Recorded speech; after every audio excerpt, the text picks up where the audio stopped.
Yanusia. Yanusia. Yanusia. Sinilah kemari. Yanusia. Sinilah kemari. Apa dah, terhegi-hegi lah. Ya Kanda, ada apa Kanda? Sinilah kemari, tengok Kanda bawa balik apa ni? Apa tu Kanda? Kanda bawa balik harta karun lah. Harta Kanda? Harta? Yeah. Mana Kanda curi? Kanda bukan curi, kawan Kanda kasih dah.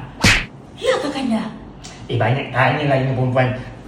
Kanda pergi kat rumah kasing baba, pinjam dia punya kaki. Baik, Pergi lah. Tangan sekarang.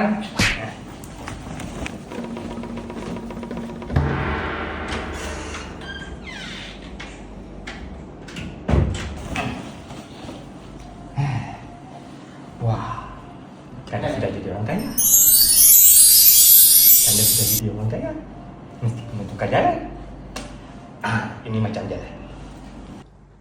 Ini macam jalan.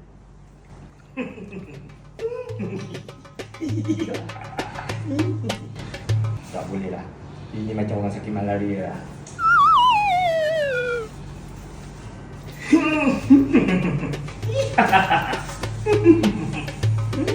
Ini pun tak boleh lah. Macam monyet lah. Ini macam yang boleh.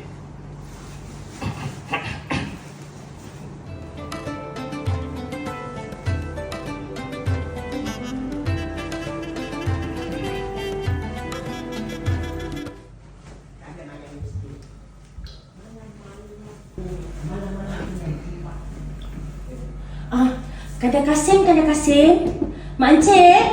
Siapa di luar sana dah? Siapa lah kacau malam ni? Nur dia! Apa dah nanti malam-malam buta datang rumah Kanda? Kanda Kasim, Nuria datang nak pinjam. Oh, tak boleh pinjam gandum malam-malam dah. Apa dah kau pinjam gandum malam-malam? Bukan, datang nak pinjam kati. Mau pinjam apa Kati? Kati? Ya. Kati kalau malam-malam boleh pinjam. Halo ya? Halo ya? Aduh, manalah si Halo ya ada ni. Kalau dia mau pinjam Kati, mana kau letak Kati tu? Apa kau letak Kati tinggi-tinggi ya? Aduh, dapat Nuria macam kau tak tahu. Nuria, hati-hati ya. Malam-malam macam ni, kalau ada apa-apa, call polis tau. Jangan kacau Kanda mau tidur dah. Terima kasih ya, Mak Kasim.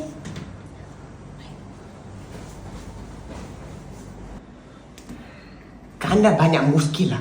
Apa pasal Nuria dengan si Alibaba malam-malam pinjam Kati? Aduh, Kanda banyak muskil lah.